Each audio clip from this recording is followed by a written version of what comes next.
Good morning, Mark. Good morning. I'm Louise Hartung. I'm serving as the volunteer director of the video that we're making about the experiences of people and their families in the mid 20th century wars in Finland. And we're sitting in the Finnish Center Library in the Finnish Center Cultural Center in Farmington Hills, Michigan. And today is April 14th, 2019. So I'd like to ask you some questions that you've told me information about, and I've recorded that on paper, and I'll ask you some of those questions. And if there are other things that you think about at the time that you might not have told me before, please mention them. So Sure. would you tell me your name and also your birth name? My name is now Mark Rikkonen. I changed my original name is Markku, Mm-hmm. and when I got my citizenship in 1992, I changed my name to Mark. Just kind of confirmed the U.S. Mm-hmm. And where were you born and when? I was born in Urjala, Finland, in 1956, October 26th, Okay. 56. And would you tell us, I know you came to the U.S. twice, would you tell us about when you did that and what you were doing here? I came as an exchange student back in '79. I would spend like 8 months at a farm in Minnesota. Then I spent about a month in Florida in the gift fruit shipping company, the packaging origins and stuff for Christmas presents. And then we had a term at the University of Minnesota for one term. And if we passed our classes, we got a 1 year extension in our visa. So then I spent the following summer in California custom harvesting. Mm-hmm. And would you explain what custom harvesting is? Uh, those are big combines. It's a company. They had 8 combines. They were those big 30-foot combines, and they were people from Sweden, Denmark, Norway, and a couple of Holland, I think. Mm-hmm. So we just went from field to field, and we just harvested the farmers' crops. And why, you had told me that you liked that job so much. What was it about it that you liked so much? It was just I always liked farming, Mm-hmm. so it just a neat job. Mm-hmm. Now, would you tell me your mother's name and where and when she was born? And is she 89 now? Yes, she's 89 now. She was born in 1930 in Muola, in the Karelian Isthmus, which is part of Russia now. Mm-hmm. And about how far is that from St. Petersburg? It's not far at all. I would say 50 miles, maybe, Mm-hmm. something like that. Mm-hmm. And your father, where and when was he born and what was his name? My father's name was Väinö Rikkonen, and he was born also in the same area, Muola, Karelian Peninsula, Karelian Isthmus. Mm-hmm. And he has already passed on, hasn't he? Yeah, he passed away in 1995. And you told me some information about the cause of his death. Um, I did not know anything about him even being serving in the war. Well, he was in the continuation war, and he got shrapnel in his knees. And my mom thinks that he died because he got cancer because of that. Mm-hmm. I always thought that those scars in his knees were farm-related Mm-hmm. incidents, Mm-hmm. as things always happen at the farms. And do you know anything about when your parents were married and how they met? I really don't know much about that, but I think when they were evacuated, they were within the neighboring farms. They were like maybe a mile apart. Mm-hmm. My dad's parents had got one farm, and my mom's parents got one farm, and so they were close. So they must have been connected pretty early on. Mm-hmm. And how old were they when the Winter War began in 1939? My mom was 9, and my dad was 13, I think. Okay, and so it was not during the Winter War when he was serving. He was too young, but the continuation war. Correct. Mm-hmm. So, did your parents talk to you at all about their experiences, either during the evacuation or during the wars, or even when they were evacuated to Uriala area? And not much. By my mom, she was the oldest in the family at the time, age 9. So she had to take the family's 4 cows and 2 horses to train and whatever big belongings they could fit into the wagon. Her dad had to be serving in the army, and the couple of younger kids, her mom had to took them on a train ahead of time to the western get to safety, and Now, she had to take the cattle to a nearby railway station and from there to train.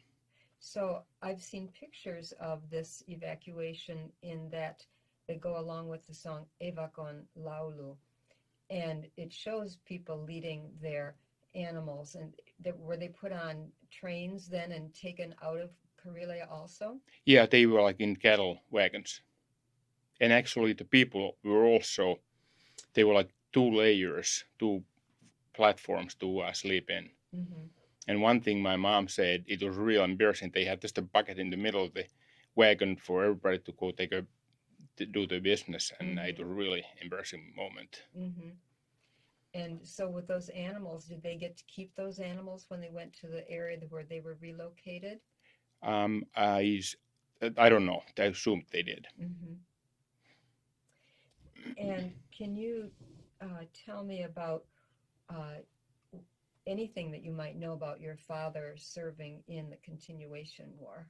My father's older brother died in the war, but I don't know which one. Mm-hmm. But he died, and then my dad, he was already old enough in the continuation war that he was serving. And but the only thing I know is that he got shrapnel in his knees, So he must have been only about 17, 17, 18. something like that. I would think. Yeah. Mm-hmm.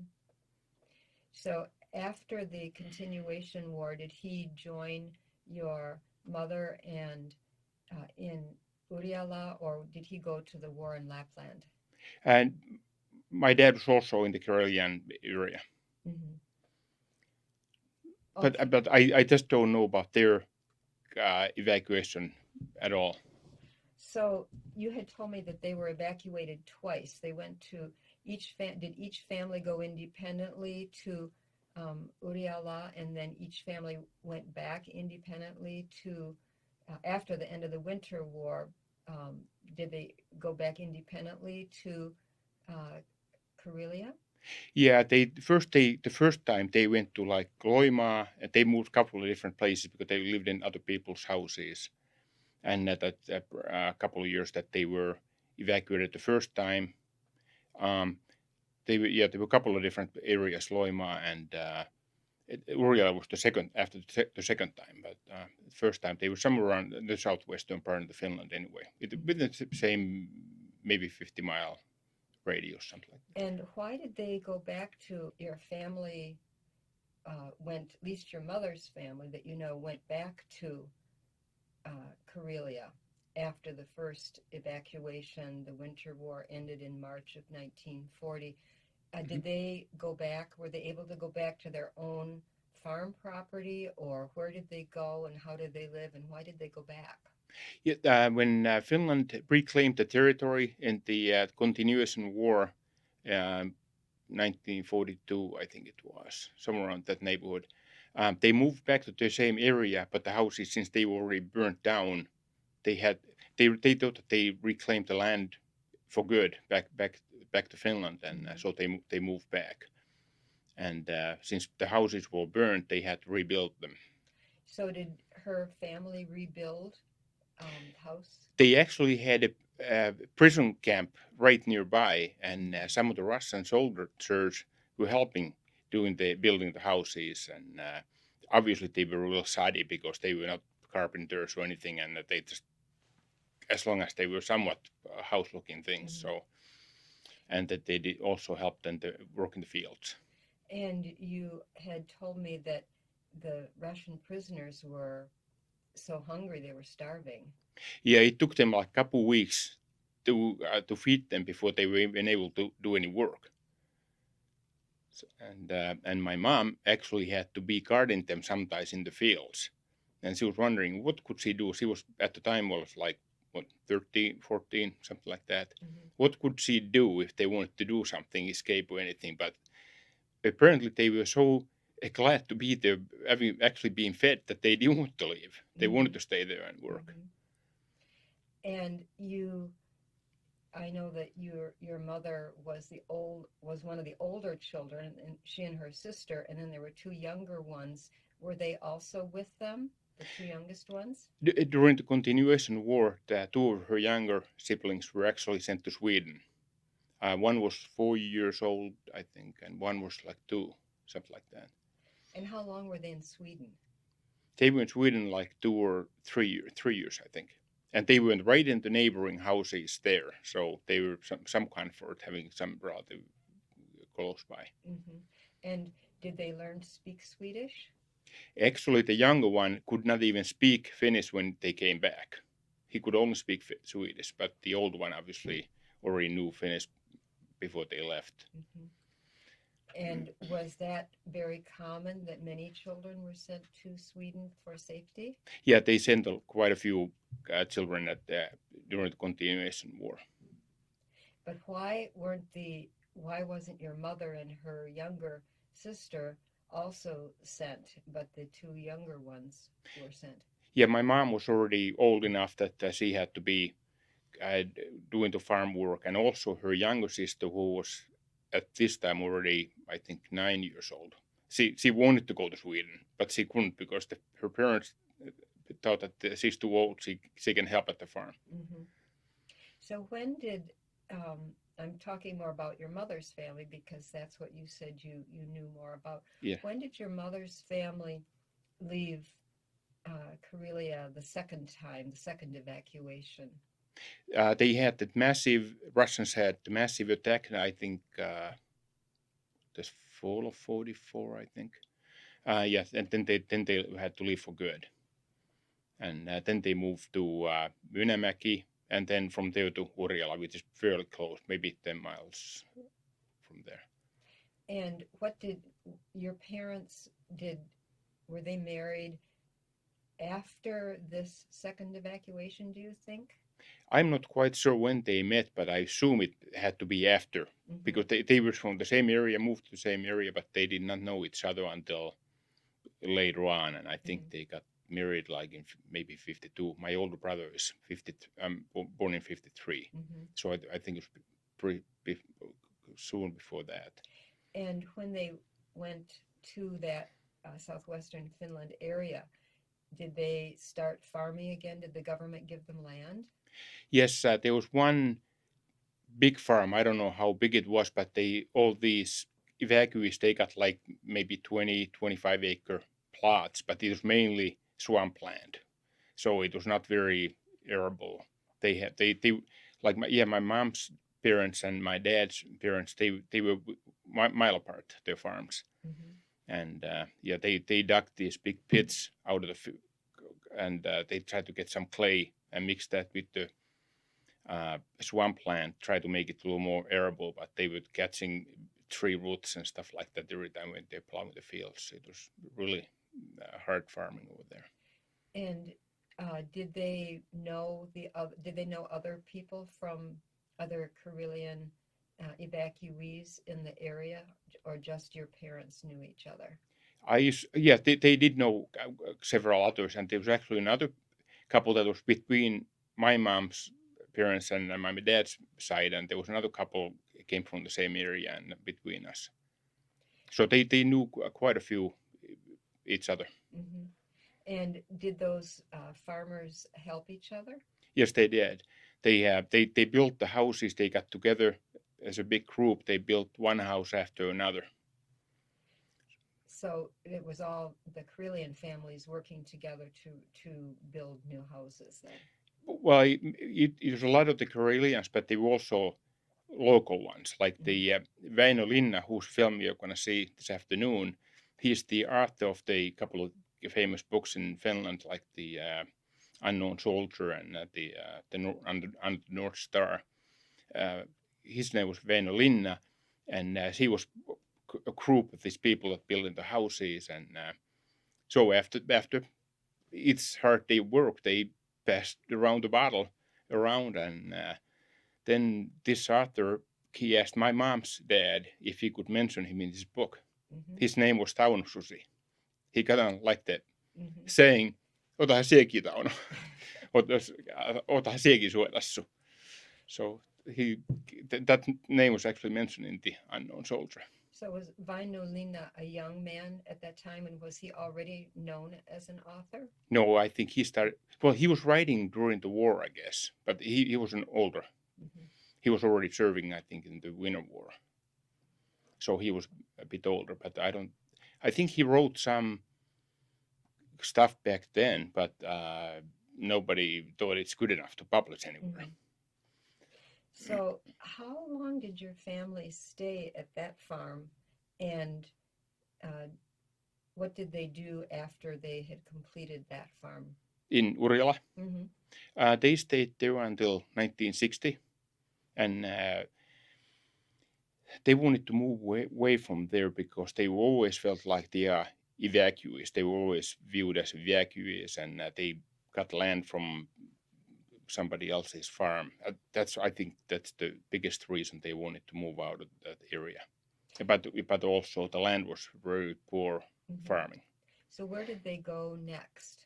They moved to Iitti, and that's more towards the east, like 100 miles east, between Kouvola and Lahti, that area. Mm-hmm. But you were born on the first farm. Correct. Mm-hmm. And what was that farm like? What was the land like where they moved to? It was much better. It was flat land, flat fields, and all in one plot. Much bigger farm. It was like a 50 acre, 120 acre farm, something like that. So how many siblings do you have? And were some of them born at the new farm? I have 3 siblings, and they were born in Urjala. Mm-hmm. I have the second youngest, and I was 4 years old when we moved. Mm-hmm. And my younger one was born in 1960. So actually, I'm not sure where he was born. I don't know. That's okay. Now, do you feel like your parents' experiences during the wars and the evacuation affected you? Did it change? Did it impact how you were raised? I would think it impacted me very much because in my young life, we did not have anything. My parents, they lost everything during the war, other than a couple of cows and horses, but they lost everything else, the houses, farms, and they were always real frugal. Even if they had money, they did not, everything went to the farm machinery and improving the farm, tiling the fields, things like that. So I've been always real frugal myself. And did your family have a car, or how did you get around? Well, to go anywhere, either we walked, rode bicycles, or skied. And we didn't get our first car until like 1965. Mm-hmm. And if we fancier things like the sewing club that we attended once a month, I think it was. It was about from every house took turns when they hosted the coffee and coffee bread, stuff like that. So we took the tractor, dad drives the tractor, and we and the trailer behind. Mm-hmm. What was the sewing club? It is that a group of neighbors get together, women on one side. I don't know if they were, it's called a sewing club, but I don't know if I guess they did do knitting, socks, mittens, sweaters, stuff like that. And the men were on the other side of the house talking politics, stuff like that. And they did, I guess they mentioned once in a while the war too, but very, very seldom. And where did the children go? The women's side, the men's side? Could they go anywhere they wanted, or did you play outside? The kids were just usually outside if the weather was good enough. Mm-hmm. And we just played. But we always look forward to that. We get to play with the friends. Mm-hmm. Do you have some? I see you had brought some pictures. Do you have any family artifacts from those war years? I don't have any artifacts, but I only have a couple of pictures. And who are your pictures of? I'll take a look. I have like my mom's um, dad's funeral. There's funeral procession, and this is the horse-drawn wagon with the full the people. There's my mom's picture when she was 15 in her uh, when she was what do you call that? Confirmed. Yeah. And then I have this is in Mynämäki. That's in by Urjala, somewhere around there. They're going visiting some friends, and there's Are you, as one of the kids, are you in that wagon? no, those are my mom, my grandmother and father and Okay. their kids, and then that's my mom and a couple of her siblings. Mhm. Let's see. Okay, this is the house that the Russian prisoners built. Mm. That's back in Karelia Mhm. during the continuation war. Were there And you can see that it's pretty shoddy. It looks like a house, but it's pretty shoddy. were there many Russian prisoners? I don't know the quantity. Do you know how they were treated by the Finns in the area? Well, obviously they were treated very well because they wanted to stay there. Oh. I mean, that they had no desire to escape. So I think they had food, a place to sleep, and comfortable conditions compared to what they must have had on their Russian side. Yes. And is that your mother? Also, another picture of her? That's her aunt. That's the family at the time. Mhm. Her mom, her dad, my mom, and then three of her siblings. And the two, especially the youngest one who came back from Sweden and didn't speak Finnish, was he young enough that he learned Finnish well after he came back? Yeah, he picked up Finnish pretty quick after that. Mm-hmm. But it was just surprising that he didn't speak any Finnish at all when he came back. Mm-hmm. And have you shared any of this information with your own family, with your children, and told them about the experiences of your family? Not much at all because I did not know anything about that myself.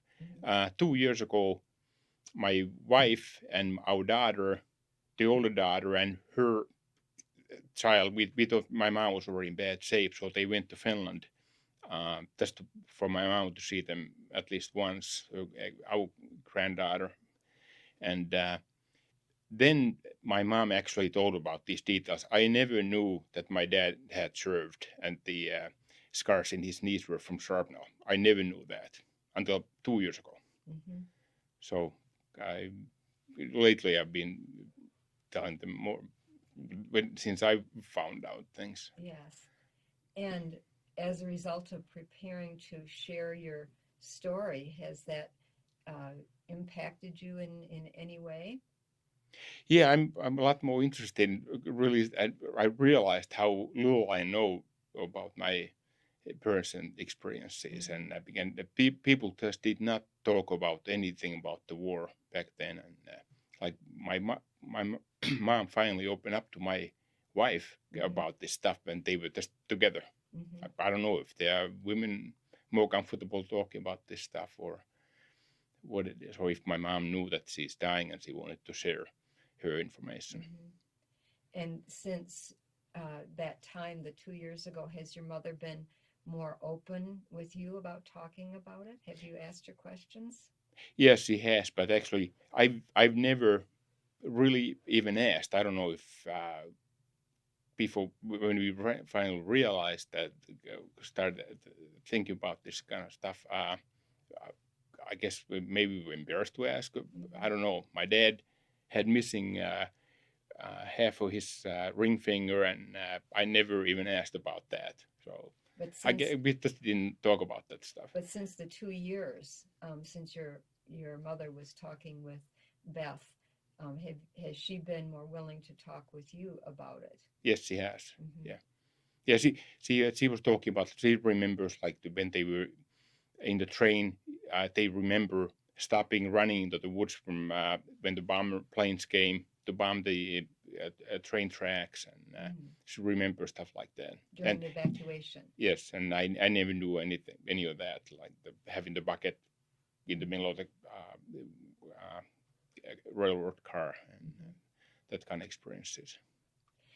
Is there anything else that you wanted to mention that we haven't talked about that you might have thought about since then? When after they got the farm established, and when my dad was getting close to retirement, they bought a condo in Florida, and they stayed. Well, my mom stayed there nearly 20 years. Since my dad already died in '95, they bought the condo like in '87, and then we spent with our kids like the 15 Christmases there in Florida, in Lake Worth, and there used to be a lot of Finns in that same area. They have a Finnish center in Lantana, and my mom was like main cook there for many years, and they were always looking forward for her cooking and making stuff. So and since I was speaking Finnish to my kids from since they were born, so they were really fluent in Finnish, so they got to be able to talk to my mom and my dad. And it's amazing, since they knew Finnish and they knew that I'm the only one who speaks Finnish. They always talk to me in Finnish and everybody else in English, and they did not even think to second.